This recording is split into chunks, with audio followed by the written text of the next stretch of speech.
Hello, everyone, and welcome.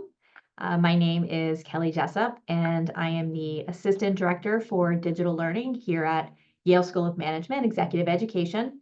Hope you're doing well today, and we appreciate you taking the time to join us for this Introduction to Yale's CIMA Prep course, Investment Management, Theory and Practice.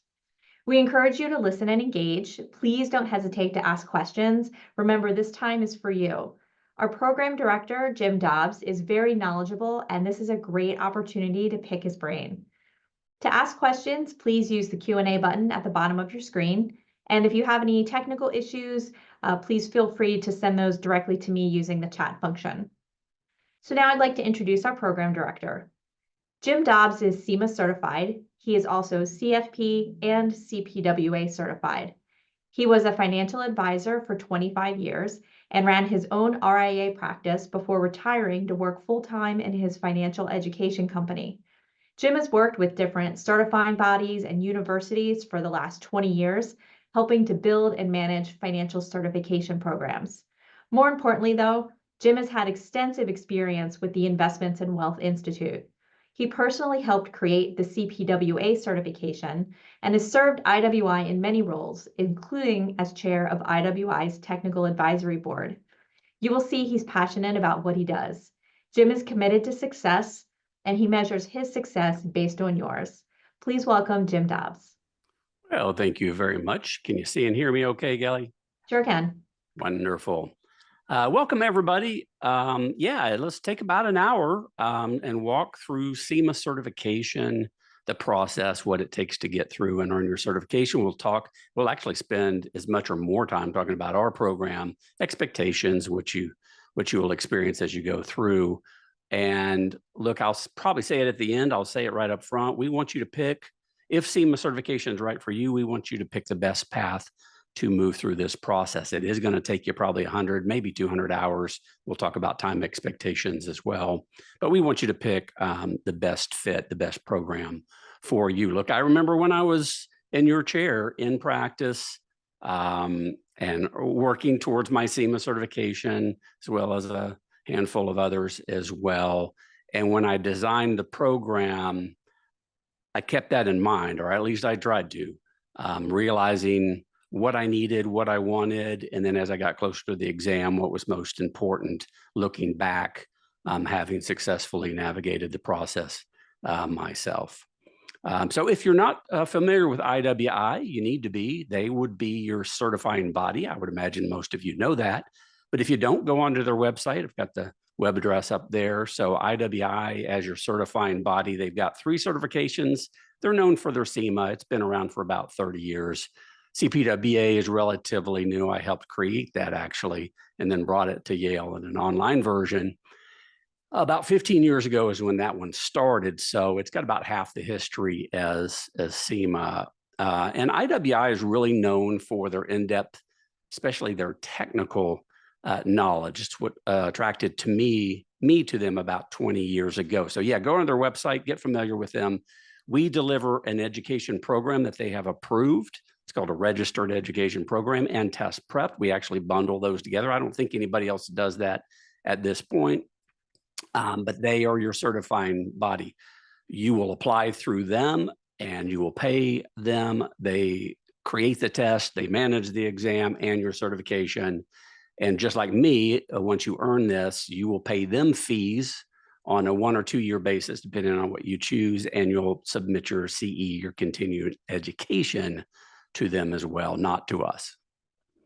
All right, so if you still haven't gotten authorization from your superior, from your manager at work, you may want to go onto their website. They've got some really good third-party industry research on who is a CIMA, where do they come from, what are their roles. I'm going to say financial advisors, financial planners, investment advisors, investment consultants, really just about anybody in the investments world, investments profession, who's not a CFA. CFA is a little bit different, and I'll talk about that in a little bit as well. But they've got some great industry research, including how much CIMAs make compared to others. So if you need some of that as backup, maybe to show your manager to get them get their approval for you going through this, and or possibly reimbursing you for this as well. Make sure to take advantage of those resources on the IWI website. Oops. All right, the process is pretty simple. Now, earning certification is not easy. We'll talk about the content in a minute, but getting into it is not that hard. So you're going to submit your candidacy application to IWI, not to us. And you can just go on the IWI website or ours, and there'll be a link to that application page. It's all online. You're going to have to pass a background check. It'll be your U4 if you're in the industry. There are some other ways they can do that if you're in banking or trust. But anyway, once you get through that, they'll let you know and let us know, hey, Jim has been approved as a CIMA candidate, and he has chosen Yale. And so then it takes us about a week, give or take. It takes IWI about a week, give or take. So you're talking about 2 weeks, maybe a little bit more. This is not a simple process. It is a certification. You do have to get approved. And then at Yale, it takes us a bit of a process to get you up and running as well. So you go through our education course, which I'll show you in a minute. And then once you pass the course, you're going to prepare for the certification exam, pass that exam. Then IWI at that point will send you licensing paperwork, and then you'll pay your very first certification fee that you'll pay. If you're like me, you'll pay that every 2 years. Oops. I keep going backwards. Sorry about that. All right, so let's talk about the different certifications, and then we'll stop real briefly to see if you have questions, because this is where some of the questions commonly come from. CIMA versus some of the others.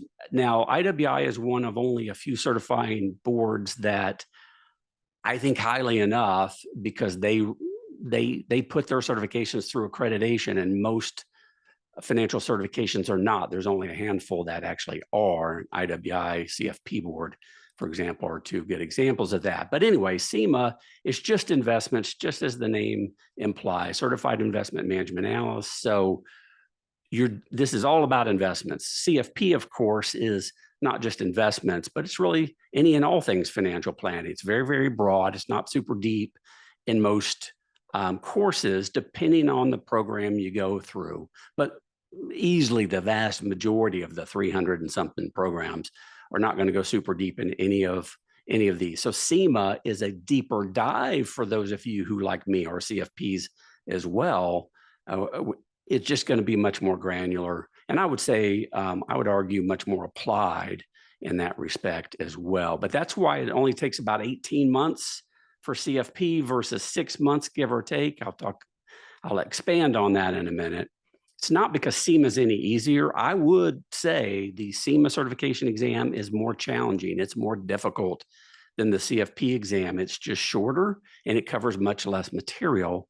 And that's why you can get through it in far less time than CFP. Our sister program, CPWA, also at Yale School of Management, is wealth management, which is really an add-on to CFP. It's really not meant to replace CFP. It's just there to say, hey, look, you've got your CFP or have those skills already, but now you're serving $5, $10, $50 million clients who have a different set of needs, largely much more technical, tax, estate planning, wealth transfer related. So you need a program for that, and that's what CPWA is. And then CFA is an outstanding designation. It's a charter, which is basically the same as a certification. We won't get into the history of certified versus chartered. They're basically the same thing. That being said, if you aspire to be an institutional portfolio manager, so think mutual fund manager, ETF manager at Merrill or PIMCO or Invesco or wherever, or you want to be a securities analyst. Now, most securities analysts that I know at least secretly aspire to become a portfolio manager. But either way, if that's your path, CIMA wouldn't hurt you. It'd be fine. But CFA is what you need. You need the knowledge, skills, and tools that CFA helps you obtain. So you need to go for CFA. If you have questions on that, you can ask them now, or if it's more personal in nature, you can just shoot me an email. I'll be happy to have a short phone call with you or talk about it through email as well. So those are the differences. Obviously, it's going to take much longer to get through CFA, 4 years. The vast majority of CFA charter holders failed one of those 3 exams at least once. That's why the 4 years, just a much more intense and technical and deep dive on investments. CIMA was actually created. CFA was already in play. It was already on the market, but some professors and practitioners said, I don't think most investment professionals need all of that. So let's create a certification that still takes a deep dive in certain areas, but we just don't need to do all of that because these investment professionals will not be scouring financial statements each and every day to figure out whether a security goes in the portfolio or whether it's time to sell. So hopefully that helped. It's kind of a broad brush, but Kelly, let's see if we've got any questions on CIMA versus other certifications. It looks like nothing right now, so I think we're okay to move on. Okay. All right, let's talk a little bit about the curriculum. I won't spend too much time, and I'll make you an offer here in just a minute. In terms of the curriculum, which I just started to talk about on the last slide, in CIMA land, as I call it, we're going to start with kind of business school fundamentals, get you back up to speed. Some of you probably haven't been in school for a while, college anyway. And some of you didn't take an investment course. Some of you didn't even major in business or finance. So we're going to kind of do a quick review of statistics, a little bit of applied finance, time value of money, economics, some basics in economics, get you caught back up there. And then Dr. Ibbotson will do a global market review, history of returns, risk as measured by standard deviation, a couple other things and correlations, just to kind of refresh your memory if it's been a while. Then number 2 section, or actually IWI calls those domains.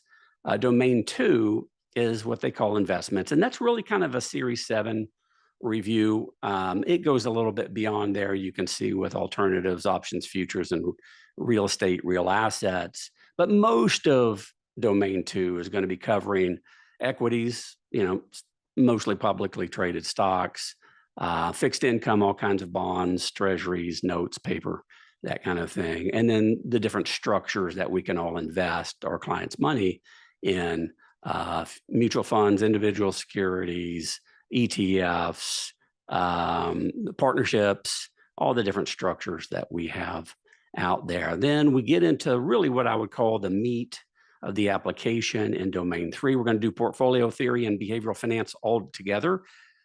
10 years ago, this wasn't the case. I was so happy when they changed up the lineup, which they do about every 4 or 5 years. I'll talk about that in just a minute because they just did it. But about 10 years ago, give or take, they changed that and they put these two together. I'm very happy. Portfolio theory is very important. Very few of us use it, full on in practice, like think modern portfolio theory. It's a theory, it's not law. So it's helpful in creating a basic framework, but then most of us add some other things on top of that to actually figure out our model or strategic portfolios. That being said, if you've been in business for a while, like I was 27 years in private practice, and I fully expect some of you have a lot of experience. Wow, we all know you can be smart as they come in portfolio theory, models, structures, application. But if we can't manage our own brains, how we think, feel, and act, and help our clients do the same, it's not going to matter much because we'll follow up good decisions with bad decisions. We will sell when the market's low and everything's scary. We will buy like right now when things are high and there's kind of euphoria in the air. And we'll do it in an outweighted kind of way. So we really need to spend a lot of time going back through behavioral finance, and I would call it more like applied behavioral finance in our program, to make sure that we can manage ourselves and hopefully help our clients not make these mistakes that so many investors seem to make. Then we're going to get into the math. There'll be some math, of course, in the first 3 domains, but we're really going to spend a lot of time in Domain 4 doing math. A lot of different ways you can measure risk in investment portfolios and returns and risk-adjusted returns. So that's just a full-on math section. If you're not great at math, that's okay. If you're horrible at math, that's a problem, but you probably wouldn't be in our industry anyway. So I'm not too worried about that. We actually draw on an old workbook. It's kind of like a math workbook, here's an example, here's a description, and then here are 3 sample problems, and now try it yourself. That seems to be the best tool. It's about 20 years old. IWI created it. They don't even put it out there anymore.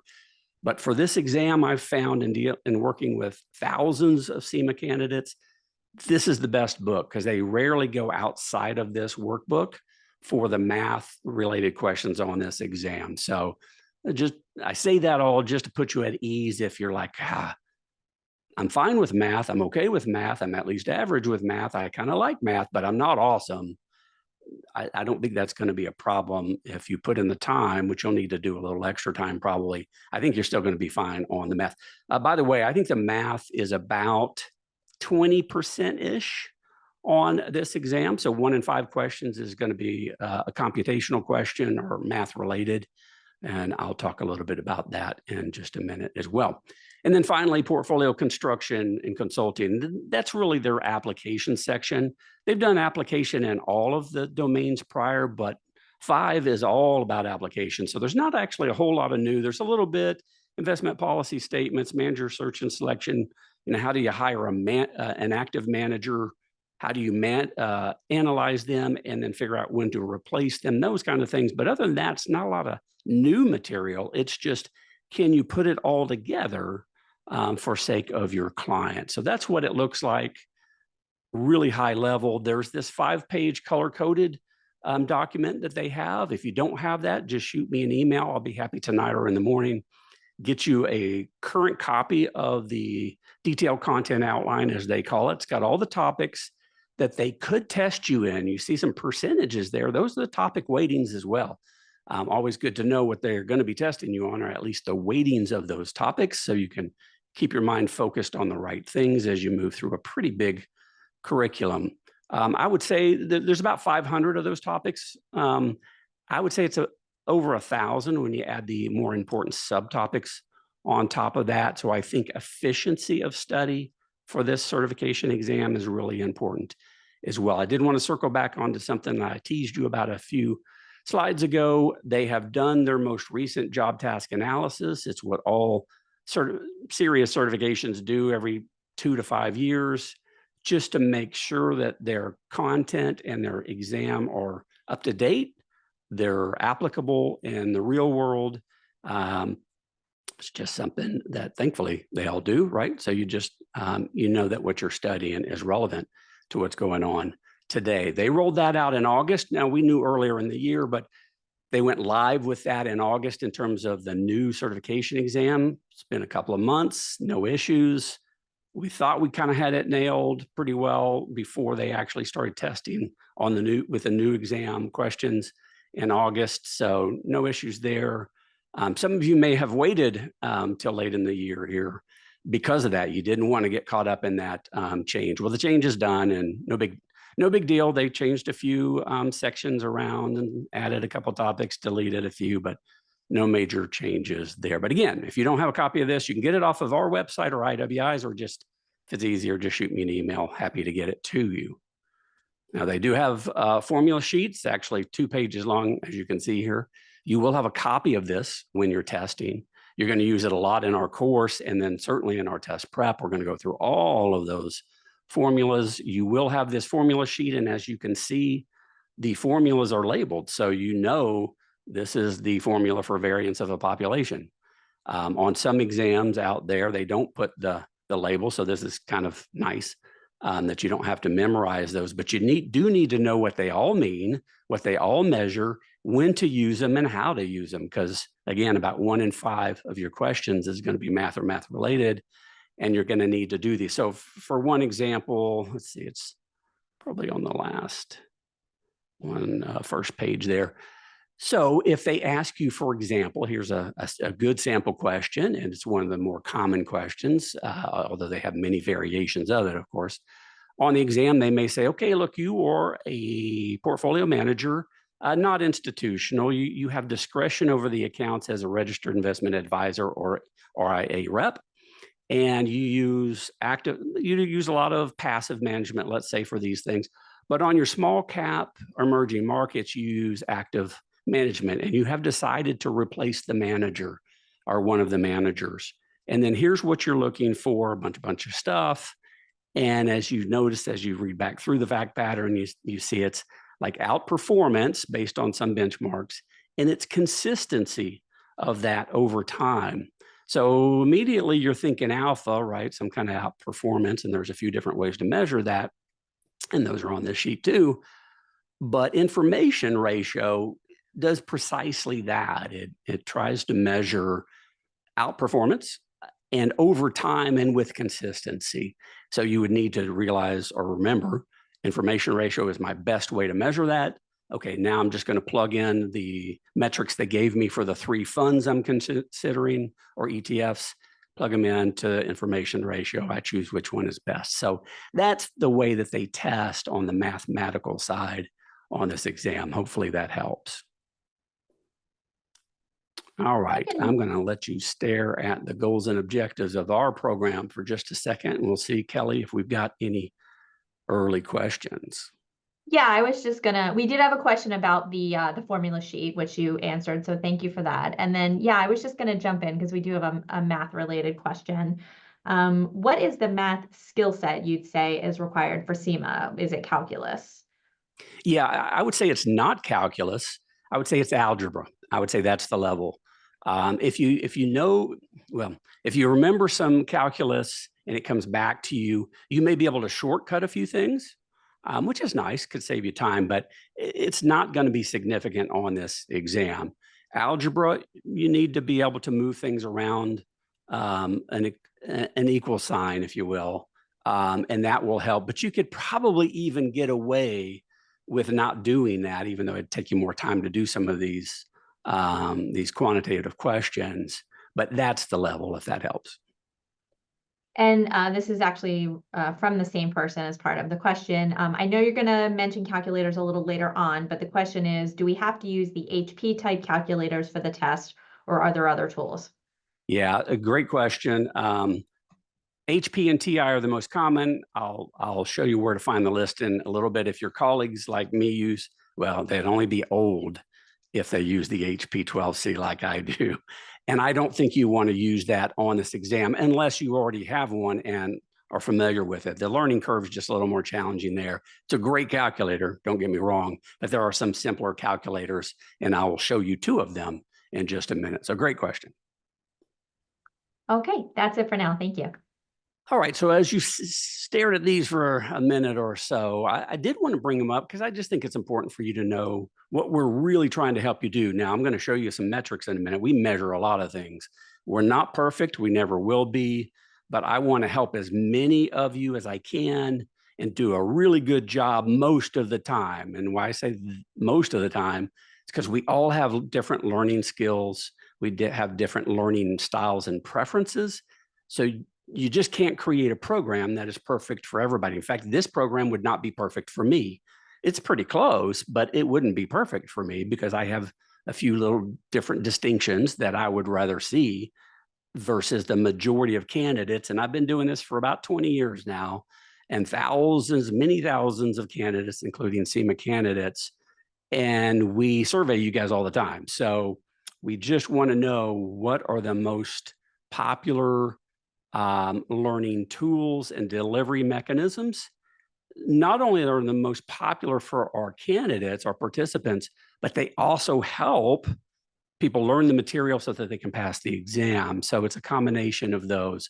We are going to cover all of the 500 topics plus another 500 subtopics. We're going to do that in a combination of our education course and the test prep. We're not going to do them all in both. We don't need to do all of them in both. Sometimes it's just in the education course. Sometimes it's just in the test prep. Most of it's just in the test prep if it's going to be between those 2. But at the education course, I really want to get you set up from a foundational standpoint. That way, when we get into the nitty gritty of how IWI tests some of this, that you've got a strong foundation in portfolio theory already, in behavioral finance, mental heuristics, biases, shortcuts, those kind of things. The middle one is the most interesting to me because when I see you guys at conferences every year, including IWIs, that's the most exciting because it moves the needle in your practice. Like, how applicable was this? Could I take my new knowledge, skills, tools, resources, whatever, plug those into my practice, analyze things better, make wiser recommendations, help my clients better, bring in new prospective clients as well? That's where it gets really exciting. And it's one of the reasons I like the CIMA certification curriculum. Is it really has it tends towards the application based. So I think that's really important. But don't get me wrong, as you spend more time in our program and then our test prep, and as you get towards the end and your exam is upon you, it's going to be all about the exam. I get it. I was there. So we're going to start out kind of big, and we're going to lay the foundation. We're even going to talk practice and that kind of thing. And then as you spend more and more time with us, we're just going to end up focusing exclusively on the exam in your final weeks and months, just because this is a very challenging exam. You've seen the pass rates. They're 50%. Fortunately, ours are higher, and the majority of our candidates pass on their first attempt. Very proud of our candidates in that regard, but it is hard. And so I want to help you have a really good shot at this on your first attempt. All right, some nuts and bolts. You've probably already seen this on our website or IWI's, but just in case, it's about $6,000, give or take. They have some discounts and scholarships. You might check that out. They don't always make those available at IWI, but you could go to their scholarships page and just see if you think you might apply for any of those. That $6,000 or $59.95 does cover your application at CIMA for candidacy, testing fees. It depends. They go back and forth. Right now, I think you get 2 shots at the exam. Even though I want you to only have 1 shot, I want you to pass on your first attempt. But I think they're including 2, but sometimes it's only 1. And then I think it's maybe $200 or something like that if you have to take it again. So it's not a big fee, but anyway. And then includes the Yale course and our test prep, which we've put all in Canvas in one, what I call program. Think of it as part A, part B. Part A is you're passing your course. I'll lay that out for you in a minute. And then test prep is part B. You'll actually spend most of your time with us in part B, the test prep. So as long as you're a CIMA candidate in good standing, i.e. you've passed their candidacy application process, then you can get into our program. We don't really have specific enrollment or start times or dates. You're just going to start whenever you're ready. And you have a year in our program for that $59.95. Shouldn't take anybody a year. And I'll tell you a little safety net here if you need it, although you'll see it in our course many, many times. Even if you got in a bind, like I took in a lot of new clients, or I changed jobs or got a promotion or whatever, and I just lost track of time. And here we are, 365 days is coming up, and I got a month to go. As you'll see in our course, in our program, just pass the course, which you really do have to do online, and then just download all the material. Everything is downloadable, and you can copy, save, print.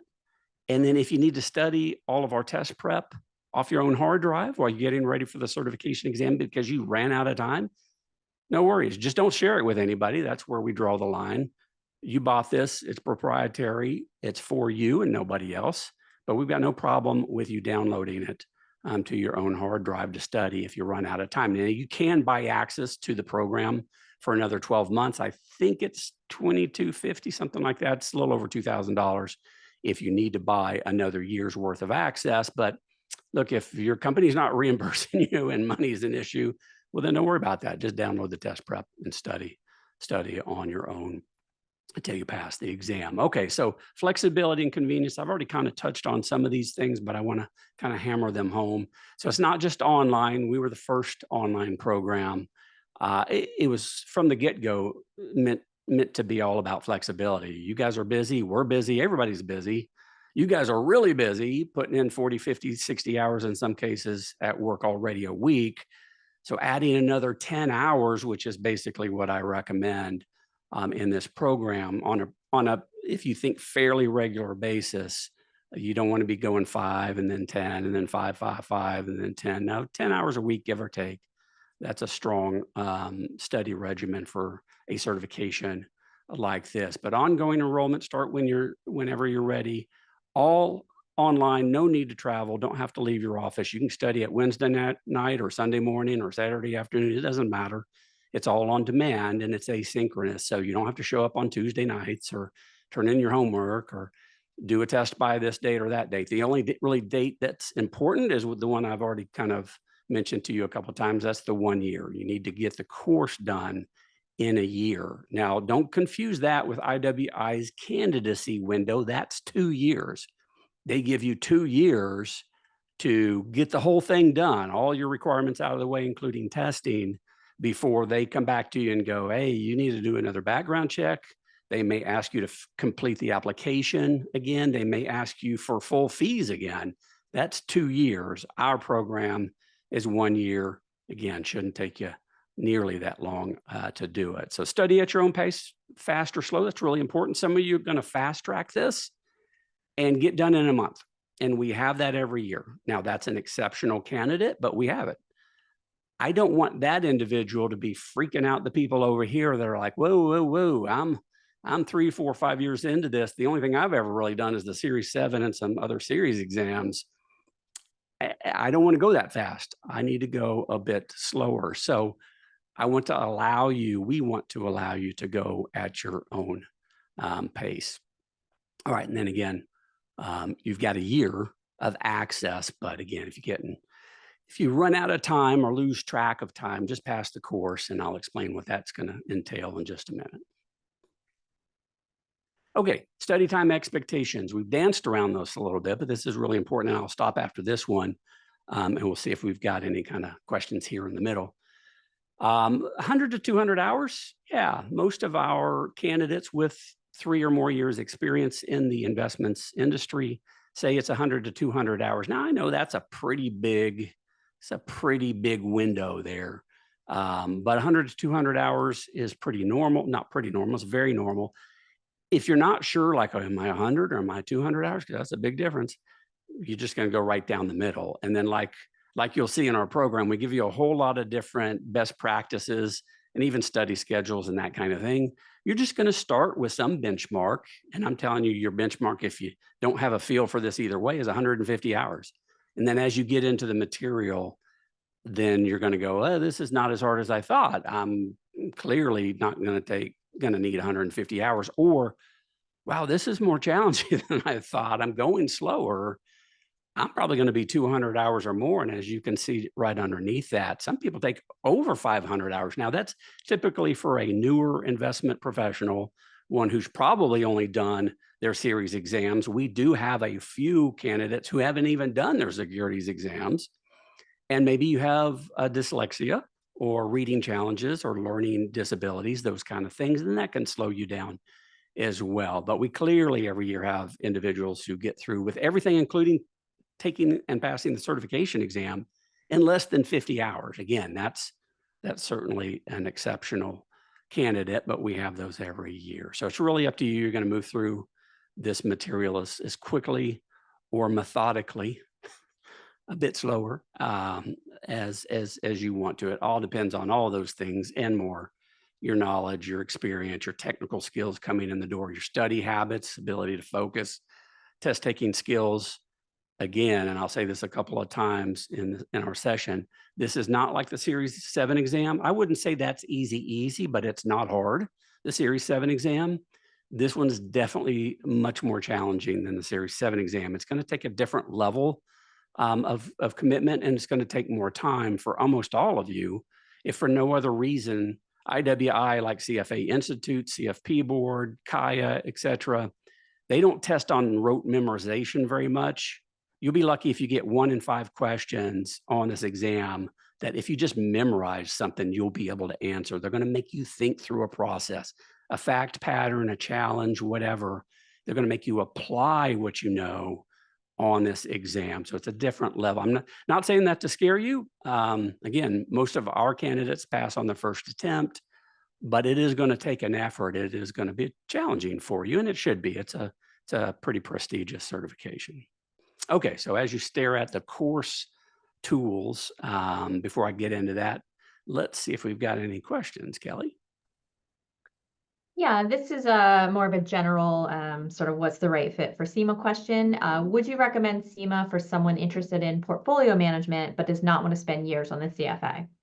Yeah, that's a good one. Yes, I would. I think this is one of, if not the best, next to CFA. But again, as we talked about before, CFA is just a much deeper dive. It's much more quantitative, and it's actually much broader as well. But next to CFA, yes, I think so. Now, that being said, there's a little caveat there. If you're going to be picking individual securities, stocks, bonds, whatever, then I think you need to have the skills of the CFA. Doesn't mean you had to have CFA charter, but you need most of the skills that they go through in that curriculum, in my opinion. When I was managing money in my own RIA for 20 years, had full discretion on all those investment management portfolios.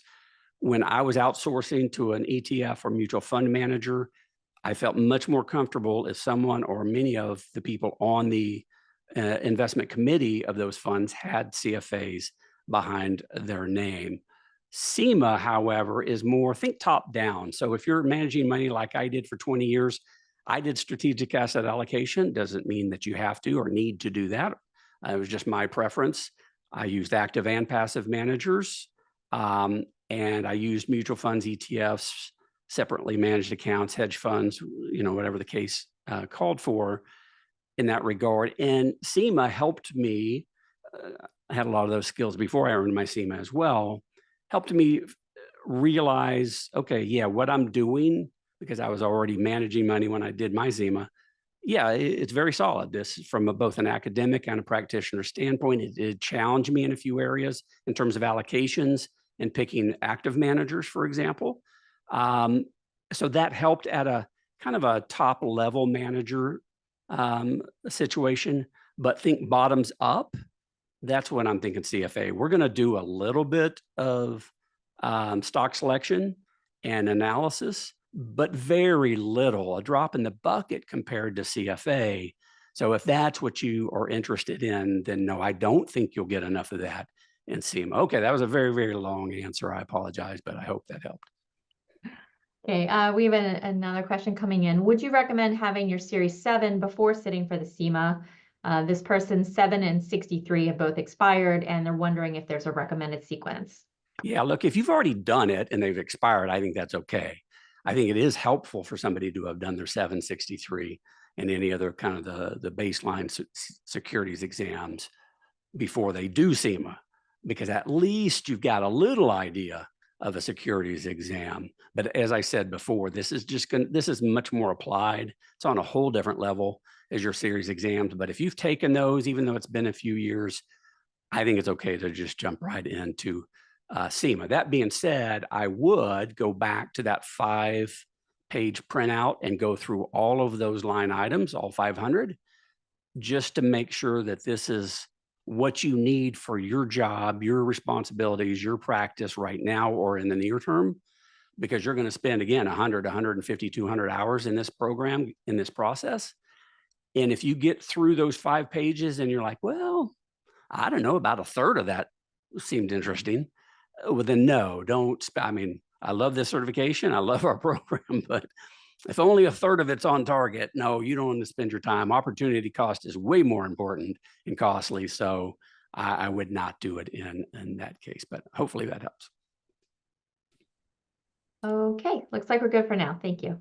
All right, so remember Part A, Part B of our program. Part A is the course. Everybody, all CIMA candidates except for CFAs, because they can challenge the exams. I think they're the only ones still. I assume none of you are in that boat, so you have to pass an education course. We have created ours based on my working with CIMA candidates for coming up on 20 years now. And Toby Moskowitz, who worked with me in a program at University of Chicago when we were both doing a lot of work there. It's just, you create programs where you see impact and where you see things are challenging and need to be explained through video. So therefore, the education course is 90+% video based. You're going to watch lectures just like if you were in New Haven in our campus. It's just we all did them in the Yale studio, and you're going to watch them on demand. Now, the beauty of that, the one thing I can't replicate is excitement and adrenaline, right? If we're all in a classroom together, sweating it out, and that's awesome. I can't really replicate that. You'll get a little bit of that in the discussion board, but it is what it is. But the beauty of on demand is when Toby says something fascinating or real complex and you're like, I think I got it. Well, no, just stop and then go backwards and watch that part again and watch it as many times as you need to. When you get into test prep and you're like, oh, I remember Jim or Dr. Ibbotson or Dr. Moskowitz or anybody talking about that, go back into the videos. But at the course level, 30 to 40 hours is really all you need. And I don't want you spending 50, 60, 80 hours there because you need all the other time in the test prep that I'll explain on the next slide. In the education course, just creating the foundation. Hopefully, some of this is going to be review for you. Watch the videos, take notes. Don't worry about the exam at all yet. And then take these 11 relatively short, I would call them intermediate level tests that I have for you. They're all online. They're not proctored. You can take them as many times as you want. They're right there in your Canvas program. No big deal, but that's our way just to make sure you're actually taking this course because we can't see you. You're not in front of us. We're not in New Haven together. So that's our way to assess you and have you pass this course so that Yale can send you a certificate, not a certification, a certificate of completion of this non-academic professional education course. You've seen there, we've got the readings, but as I've been doing this, including back to the CFP programs I created and ran over 20 years ago, fewer and fewer people are using readings as their primary learning tool anymore. But I've created a 2,000+ page readings library for you. I do use my textbook from Wiley from a few years ago and a couple of others, and you'll have access to all of those through PDF. We don't send you hard copies. You can buy them off of Amazon or whatever, but really, I just want you to have the online versions because like my text, it's 1,100 pages. You don't need to memorize all of that or even read the whole thing to be successful in this certification process or on the exam.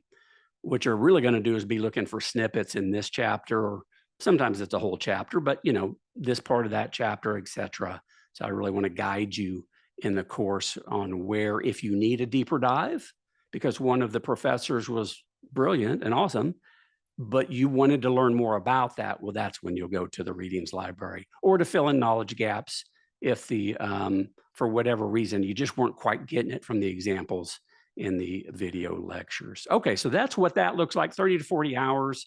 Once you finish, you're going to be notified, Jim, hey, congratulations, you passed the 11th test. You've passed this course now.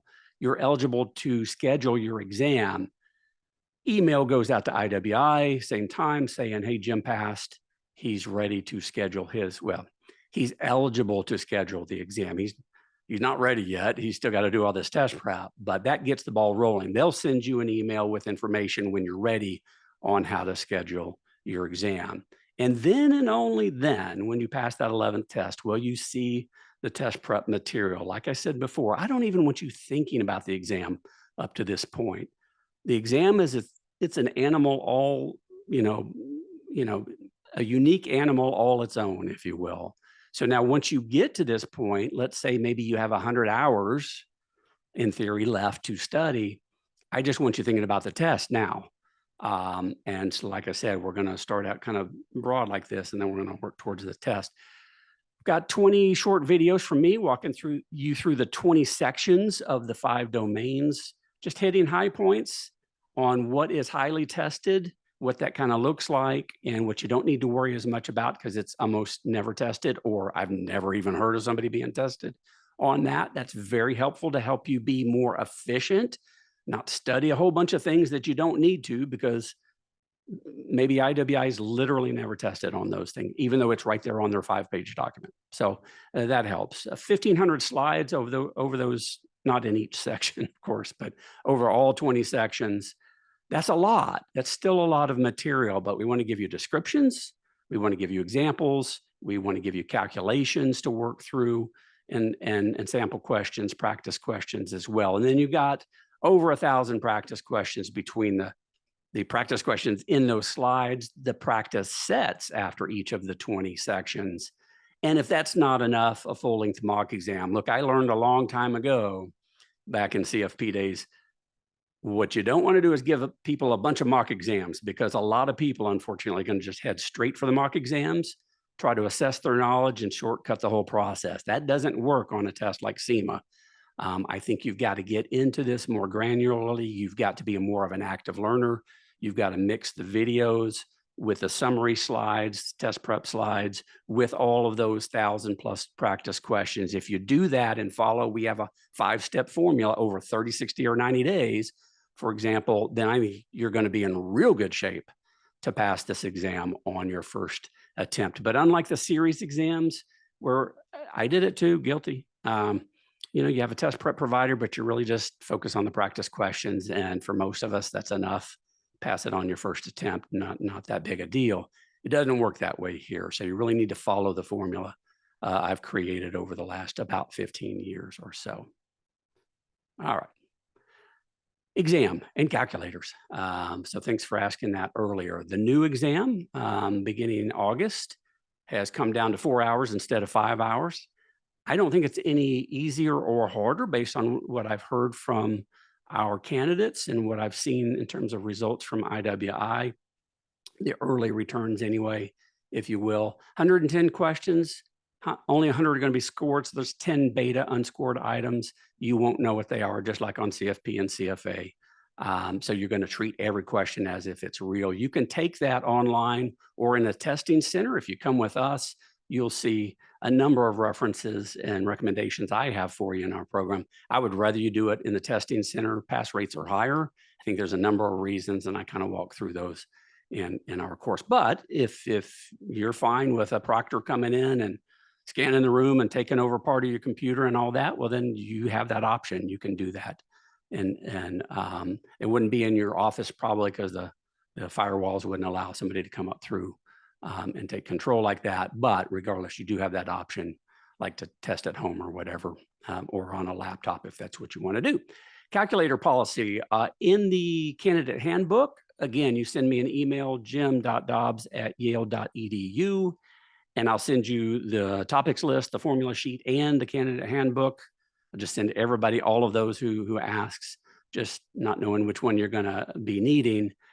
On page 9 or 10, I think it is, they've got all the calculators currently that they allow.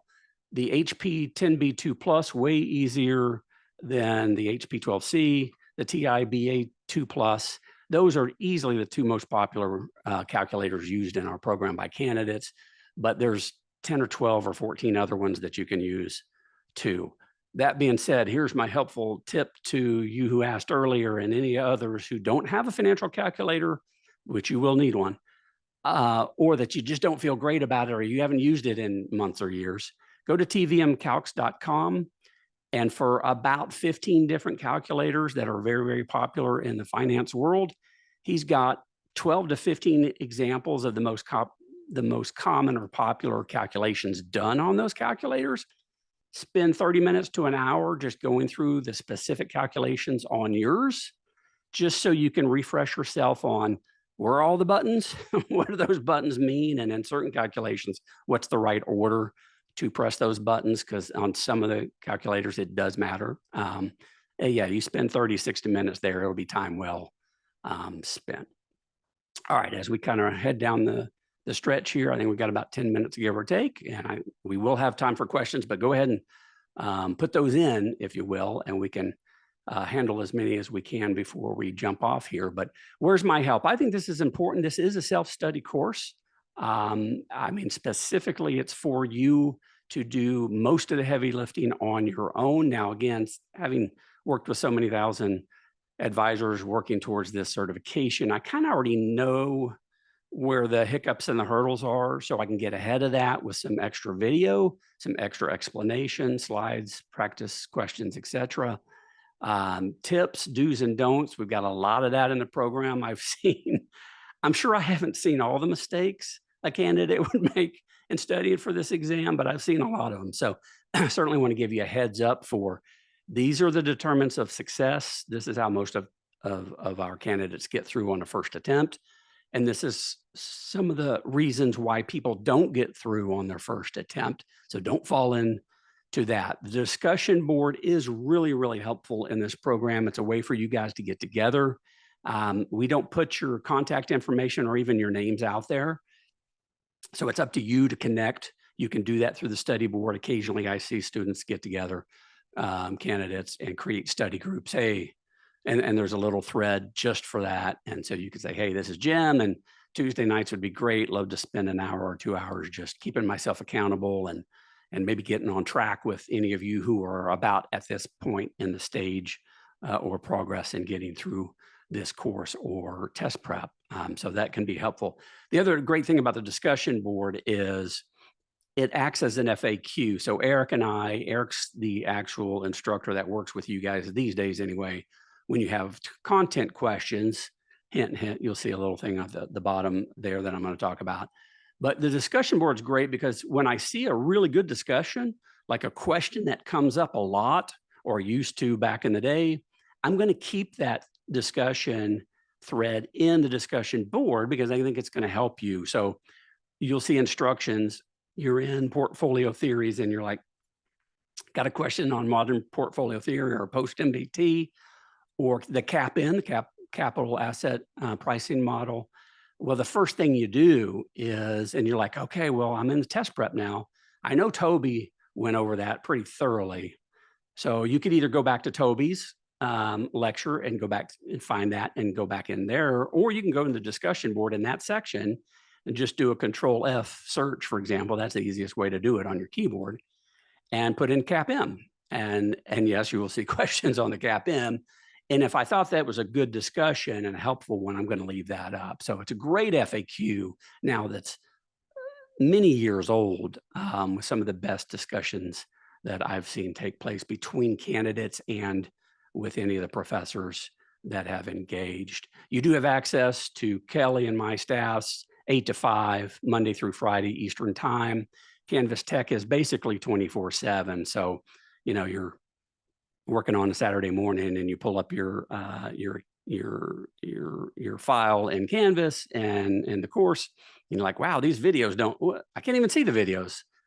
I was at my work yesterday and everything was fine. Well, it's probably because you're on a different computer with a different connection. You may have firewalls. You may be working around a VPN at home, those kind of things. So if you have those technical kind of issues, you're just going to reach out directly to Canvas for help and then ask the expert. It's kind of your catch-all, if you will, at the bottom there. But I think it's really important.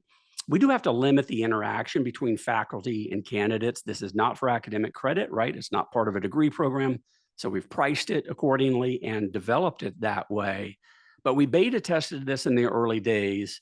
I went 12 when we first instituted and this was probably 6 years ago, give or take.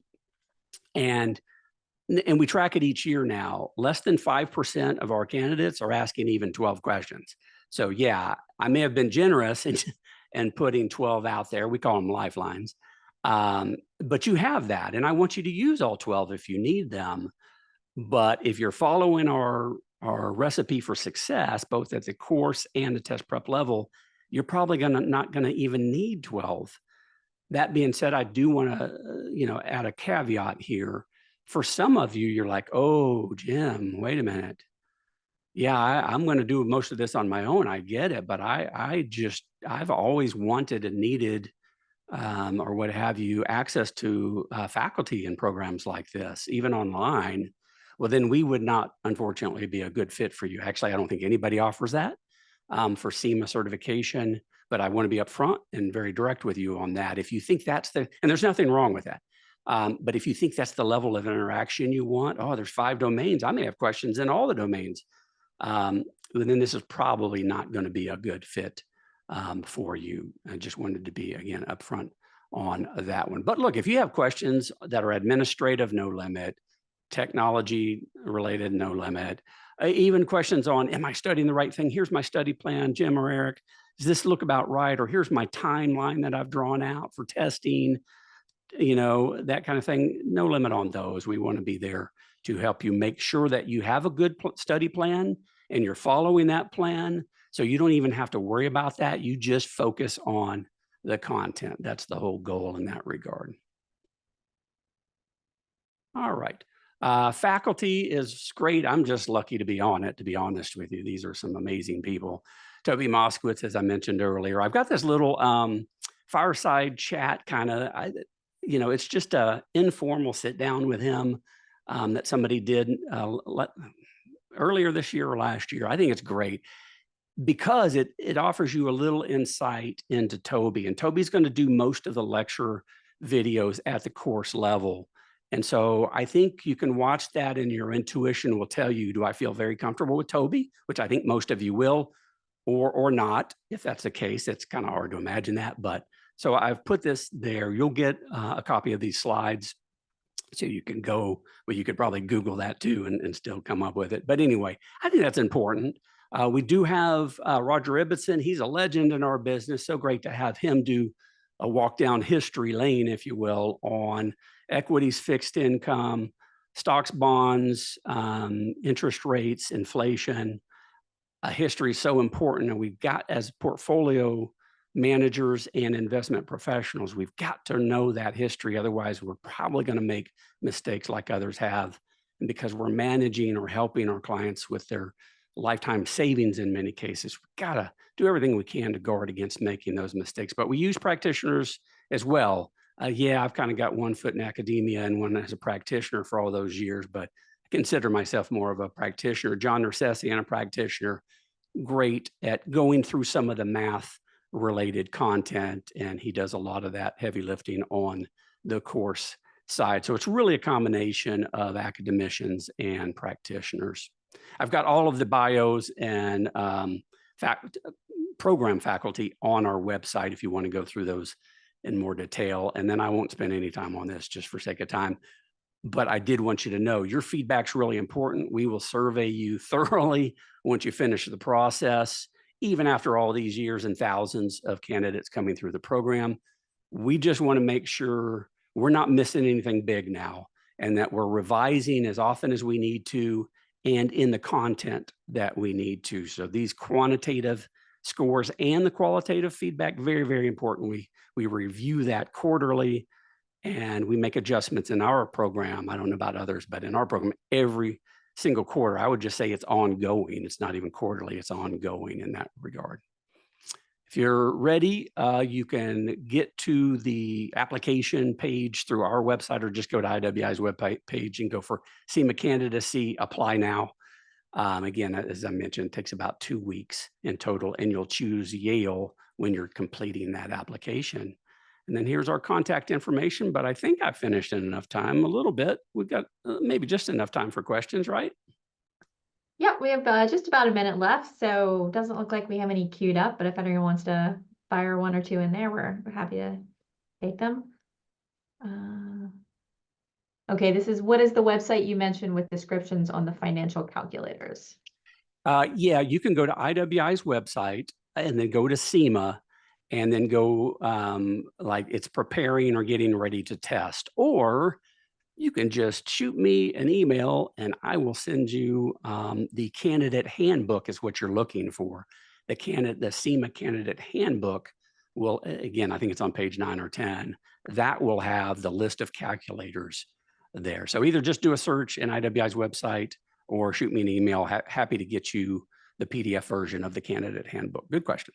Yeah, or the TVM Calcs, right? I think is the website you mentioned. Oh, yeah, and TVM Calcs if you need the practice, a little extra practice before you come into our programs. So TVM, as in time value of money, TVM Calcs, that's CALCS.com, free website, great website. It actually even has a little link in his, and it takes you to a page in his site, and it says, how do I pick my financial calculator? And then he'll go through it. Well, are you studying for CFA? Are you studying for CIMA? Are you studying for CFB? And then he recommends different calculators. So pretty cool website. Okay, and looks like our final question here is, how do CIMAs perform their analysis? Is it Excel-based or are there proprietary platforms? Yeah, good question. In practice, it's all over the place. I would say it's specific application form. Now, when I started, yeah, it was DOS based, and then it was Lotus 1-2-3 off of that, and then it was Excel. But these days we've even got off the shelf from Morningstar and some others software programs. That being said, in our program, we're not going to be going into portfolio development at that level. That's more of a CFA thing.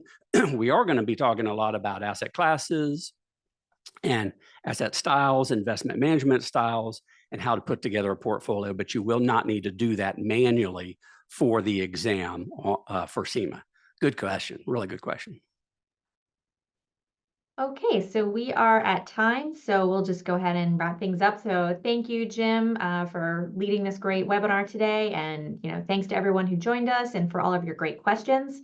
You see our contact information up there on the screen. So if you have additional questions that come up in the coming weeks, please do feel free to reach out to either one of us. And for more information, you can visit our website. And also just wanted to let you know that we will be sharing the recording of the webinar and the slides. So you'll get an email with a follow-up on that in a few days. And yeah, just want to wish everybody a great day. Thanks again for joining us.